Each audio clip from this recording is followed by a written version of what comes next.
নমস্কার, আমি তরুণ ঘোষ। আমি আগেই বলেছিলাম জয়শঙ্করজি এবং ট্রেড ডিলের যে টিম জয়শঙ্করজির নেতৃত্বে তারা আমেরিকায় গিয়েছে, ওয়াশিংটনে গিয়েছেন, গিয়ে সেখানে বৈঠক করেছেন। ভারতের তরফ থেকে এই বৈঠক নিয়ে অনেক কথা, মানে কোনো কথাই বলা হয়নি। আমেরিকার তরফে যদিও মালিক অনেক কথা দাবি করেছেন, তা সত্য মিথ্যে মিলিয়ে কিন্তু মালিকের দাবি। আজকে জয়শঙ্কর গতকালকে মুখ খুলেছেন, আজকে আমাদের কাগজে বেরিয়েছে আমেরিকায় জয়শঙ্করের বাণিজ্য চুক্তি নিয়ে।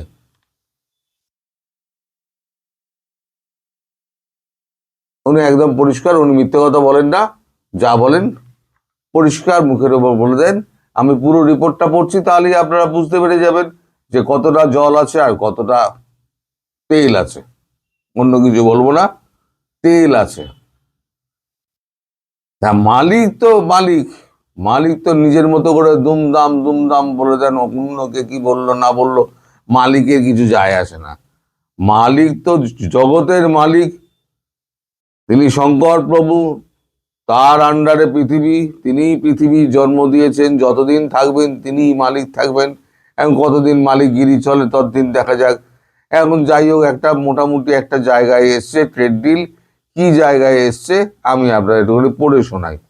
দীর্ঘ দর কষাকষি এবং স্নায়ুযুদ্ধের পর ভারত আমেরিকা বাণিজ্য চুক্তিতে সমঝোতা হলো, আর তার 24 ঘন্টার মধ্যে ওয়াশিংটনে আমেরিকার বিদেশ সচিব মার্কো রুবিওর সঙ্গে বৈঠক করলেন বিদেশমন্ত্রী এস জয়শঙ্কর। পাশাপাশি তিনি দেখা করেছেন আমেরিকার রাজস্ব সচিব স্কট বেসেন্টের সঙ্গে। জানা গিয়েছে উভয় পক্ষের কথা হয়েছে বাণিজ্য চুক্তি, পরবর্তী শক্তি ক্ষেত্র, পারমাণবিক সহযোগিতা, প্রতিরক্ষা, দুর্লভ খনিজ সম্পদ, প্রযুক্তি সংক্রান্ত সরবরাহ ব্যবস্থা, নিরাপত্তা সংক্রান্ত বিষয় নিয়ে। জয়শঙ্কর স্পষ্টভাবে জানিয়েছেন দুই গণতান্ত্রিক দেশের অর্থনৈতিক অংশীদারিত্ব এখন আরো গভীর ও কৌশলগত পর্যায়ে প্রবেশ করেছে, যেখানে দুর্লভ খনিজ সম্পদের সহযোগিতা বিশেষ গুরুত্ব পাচ্ছে। বৈঠকের পর এক্স হ্যান্ডেলে জয়শঙ্কর লিখেছেন, অর্থনৈতিক অংশীদারি ও কৌশলগত সহযোগিতা এগিয়ে নিয়ে যেতে উপকারী আলোচনা হয়েছে।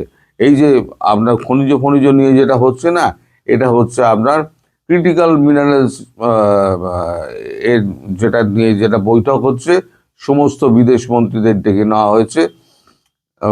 পৃথিবীর যাদের কাছে খনিজ পদার্থ রয়েছে তাদেরকে, এবং ক্রেতা এবং বিক্রেতা। যেমন আমাদের পাকিস্তানকে ডাকা হয়নি, আপনাদের মনে আছে? পাকিস্তানের ফিল্ড মার্শাল নিয়ে গিয়ে ব্রিফকেস নিয়ে গিয়ে দেখিয়েছিলেন ডোনাল্ড ট্রাম্পকে যে আমাদের কাছে এত খনিজ পদার্থ রয়েছে, আপনাকে এ করুন। ডোনাল্ড ট্রাম্প আর পাত্তা দেয়নি, বুঝে গেছেন ওটা পুরো ঢপ। ওটা একটা কাঁচের ওপরে রং করা ছিল। মিথ্যে তো ধরা পড়ে যায়। মালিক গুল খেয়েছে, মালিক গুল খেয়ে আরো চটে গিয়েছে। তো যাই হোক, ক্রেতা বিক্রেতাদের মধ্যে একটা বৈঠক হয়েছিল রেয়ার আর মিনারেল মিনিস্টেরিয়ালের মার্ক রুবিওর নেতৃত্বে। সেই বৈঠকে এইগুলো ঠিক হয়েছে। এছাড়া যেটা হয়েছে সেটা হচ্ছে বাণিজ্য চুক্তি। ভারত আমেরিকা বাণিজ্য চুক্তি নিয়ে আজ সরব হয়েছেন বাণিজ্য মন্ত্রী পীযূষ গোয়েল। সংসদ কক্ষে দেওয়া বিবৃতি তার মন্তব্য, এই চুক্তি নিয়ে দর কষাকষির সময়ই ভারত তার কৃষি এবং ডেয়ারি ক্ষেত্রের স্বার্থকে সুরক্ষিত করতে সক্ষম হয়েছে। তার মানে মিল্ক ডেয়ারি আর কৃষিরও, এই দুটোকে আমরা এখনো ছাড়িনি, মানে ওটা বাদ দিয়েই বাণিজ্য চুক্তি হয়েছে। 1 বছর ধরে আলোচনার মাধ্যমে দুপক্ষ তাদের মতপার্থক্য অনেকটাই কমিয়ে আনতে পেরেছে এবং দ্বিপাক্ষিক বাণিজ্য চুক্তির বিভিন্ন ক্ষেত্রকে চূড়ান্ত করতে সক্ষম হয়েছে। পীযূষ গোয়েলের কথায়, সংসদকে জানাতে চাই যে এর পরের ধাপ হিসেবে দুই পক্ষ কাগজপত্র তৈরি প্রায়োগিক দিকটি সম্পূর্ণ করবে। এই প্রক্রিয়া শেষ হওয়া মাত্র চুক্তির বিভিন্ন খুঁটিনাটি প্রকাশ্যে নিয়ে আসা হবে। ট্রাম্প জানিয়েছিলেন এই চুক্তি কার্যকর হলে, মনে রাখবেন, ট্রাম্প জানিয়েছিলেন এই চুক্তি কার্যকর হলে ভারত $5 বিলিয়ন বেশি মূল্যের জ্বালানি, প্রযুক্তি, কৃষি, কয়লা এবং অন্যান্য পণ্য কিনবে আমেরিকা থেকে, মানে এনার্জি সেক্টর। আজ বাণিজ্য মন্ত্রীর বক্তব্য, ভারত এবং আমেরিকা একে অপরের পরিপূরক অর্থনীতি, যতই বিকশিত ভারতের দিকে আমরা এগোচ্ছি, বহু ক্ষেত্রে বৃদ্ধির প্রয়োজন তৈরি হচ্ছে। আমি জানাতে চাই, ভারতের খাদ্য এবং কৃষিক্ষেত্রকে সম্পূর্ণ নিরাপত্তা বলয়ের মধ্যে রাখা হয়েছে।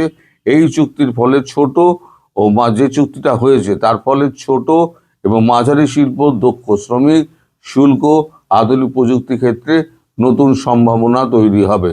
মানে আমাদের এখান থেকে কিন্তু শ্রমিক যাবে, যারা শিক্ষিত শ্রমিক, তারা মানে কর্মী, তারা যাবে। রাশিয়া থেকে তেল কেনা বন্ধ করা নিয়ে, ভালো করে শুনুন, রাশিয়া থেকে তেল কেনা বন্ধ করা নিয়ে বিদেশ মন্ত্রক এবং বাণিজ্য মন্ত্রক নীরব থাকলেও হোয়াইট হাউসের প্রেস সচিব ক্যারোলিনা লিভিট দাবি করেছেন রাশিয়া থেকে পুরোপুরিভাবে তেল আমদানি বন্ধের বিষয়ে প্রধানমন্ত্রী নরেন্দ্র মোদী কথা দিয়েছেন। তার কথায় প্রধানমন্ত্রী মোদী এবং ট্রাম্পের মধ্যে খুব ভালোই এবং ফলপ্রসূ কথাবার্তা হয়েছে। চুক্তিতে তারা সিলমোহর দিয়েছেন রাশিয়া থেকে তেল কেনা বন্ধ করে আমেরিকা এবং ভেনেজুয়েলা থেকে আরও বেশি তেল কেনার বিষয়ে ভারত রাজি হয়েছে। কারণ আপনারা বলুন, এই যে ট্রাম্পের টুইট আর আমি এর টুইট, আমাদের নরেন্দ্র মোদীর টুইট আপনাকে দেখিয়েছিলাম। নরেন্দ্র মোদীর টুইটে নরেন্দ্র মোদী কিন্তু পরিষ্কার ধন্যবাদ জানিয়েছেন এবং আগামী দিনে জন্য ভবিষ্যতে কাজ করবে একথাও লিখেছেন। কিন্তু কোথাও রাশিয়া থেকে তেল কেনা বন্ধ করা এবং ভেনেজুয়েলা থেকে তেল কেনা নিয়ে, এটা নিয়ে কিন্তু উনি কিছু বলেননি। তবে 500 বিলিয়ন যেটা, সেটা এনার্জি সেক্টর, সেটা কিন্তু ঠিক যে পীযূষ গোয়েল এবং আমাদের জয়শঙ্করজি বলেছেন যে 500 বিলিয়ন আমরা, হ্যাঁ 500 বিলিয়ন মূল্যের আমরা বিভিন্ন এনার্জি সেক্টর কিনবো, কারণ ভারতবর্ষের চাহিদা বাড়ছে, ভারতবর্ষ ডেভেলপ করছে। এখন ভেনেজুয়েলা থেকে কি আমরা আগে তেল নিতাম না? ভেনেজুয়েলা থেকে মানে 1984 সাল থেকে আমরা তেল নিই, কংগ্রেস আমল থেকে তেল নিই, কখনো কম কখনো বেশি, কখনো কম কখনো বেশি। তখন রাশিয়া থেকে আমরা কম তেল কিনতাম কংগ্রেসের আমলে। মোদি আসার পর তখন, আর যখন এই যুদ্ধটা শুরু হলো ইউক্রেন আর রাশিয়া, তখন থেকে তেলের ওপর নির্ভরতা বাড়াতে আরম্ভ করে রাশিয়ার উপরে। রাশিয়া থেকে তখন তেল কেনা আরম্ভ হয়। এই যে বলা হচ্ছে তেল কমানো হয়েছে, তেল কমানো হয়েছে, আমি বারবার আপনাদের বলি, এখন শীতকালে গাড়ির এসি টেসিগুলো কম চলে, তেল খরচা কম হয়, তাই 10 মিলিয়ন ব্যারেল আমাদের কম আসছে। যখন শীতকাল পেরিয়ে যাবে, এই মার্চ এপ্রিল যখন পড়ে যাবে, তখন দেখবেন আর যে তেল ছিল সেই তেলই আনা হবে। এবার কথা হচ্ছে যে এনার্জি সেক্টরে যে 500 বিলিয়ন যেটা বলা হচ্ছে, সেই 500 বিলিয়ন কি হবে? আমি অনেকের কাছে খোঁজ খবর নিয়ে আমি যেটা জানতে পেরেছি যে আমাদের এখানে গাড়ি বিক্রি যেভাবে বাড়ছে, রাস্তা যেভাবে তৈরি হচ্ছে, যেভাবে হাইওয়ে তৈরি হচ্ছে, আমাদের এখানে গতিশীলতা বেড়ে গেছে। আগে যেটা 10 ঘন্টা লাগতো, এখন সেটা 4 ঘন্টায় আমরা পৌঁছে যাই। বড় বড় সোনালী চতুর্ভুজের হাইওয়েগুলোকে আরো বাড়িয়ে দিয়েছে, দশভুজা হাইওয়ে করা হয়ে গেছে। এখন যে কোনো রাজ্য থেকে যে কোনো রাজ্যে পৌঁছাতে গেলে আগে যেটা একদিন সময় লাগতো, সেটা এখন সর্বোচ্চ 5 ঘন্টার মধ্যে আপনি পৌঁছে যাবেন। যেখানে ঘন্টায় 120 কিলোমিটার মিনিমাম স্পিড থাকে গাড়ি যেগুলো চলে, এবং রাস্তার ধারে ধারে প্রচুর আপনার পেট্রোল স্টেশন এবং খাবার দাবার, ধাবা টাবা, প্রচুর হোটেল রয়ে গেছে, যেখানে যেরকম পারছে মানুষ চলে যাচ্ছে। এখন প্লেনের ভাড়া অতিরিক্ত হয়ে যাওয়াতে এখন গাড়িতে যাওয়ার সুবিধে, যেখানে 5 ঘন্টায় পৌঁছে যাচ্ছি, প্লেনে লাগবে আমার 2 ঘন্টা, আমি গাড়ি চালিয়ে গেলে আমার লাগবে 5 ঘন্টা, 5.5 ঘন্টা। আমি এখান থেকে যদি দিল্লি যাই, আমি 12.5 ঘন্টায় আমি দিল্লি পৌঁছে যাব। এক রাত্রি যদি হোটেলে থেকে আমি রেস্ট নিয়ে যদি করতে যাই, তাহলে টাইম বেশি লাগবে। আর যদি টানা চালাতে চাই, তাহলে আমি 12 ঘন্টায় দিল্লি পৌঁছে যাবো। 6000 কিলোমিটার কলকাতা থেকে দিল্লির দূরত্ব হচ্ছে 6000 কিলোমিটার, আমি পৌঁছে যাবো 12 ঘন্টায় পৌঁছে যাব। তো এখন এই ব্যাপারটা যেটা হচ্ছে, সেটা এখন সত্য মিথ্যের মধ্যে পুরোটা ঢাকা। এটা ঠিক 500 বিলিয়ন ডলারের আমরা এনার্জি সেক্টরে আমরা কিনবো, কিন্তু রাশিয়া থেকে তেল কেনা এবং ভেনেজুয়েলা থেকে তেল কেনা, এই দুটো নিয়ে এই ল্যাভির যে দাবিটা করেছে সেই দাবি সম্পর্কে ভারত কিন্তু নিশ্চুপ এবং ভারত বলেছে খুব শীঘ্রই একটা যৌথ বিবৃতি জারি করবে। ওই যৌথ বিবৃতি যখন জারি হবে তখন দুধ কা দুধ পানি কা পানি হয়ে যাবে। তখন দেখি আমাদের মালিক কি বলেন। আগে চুক্তিটা হোক, চুক্তিটা হওয়ার পর তারপর এটা হবে। আর বাংলাদেশ নিয়ে কি চুক্তি হয়েছে এবং বাংলাদেশ সম্পর্কে কি কি আলোচনা হয়েছে সেটা আমি সন্ধ্যের ভিডিওতে আপনাদের সঙ্গে আলোচনা করব।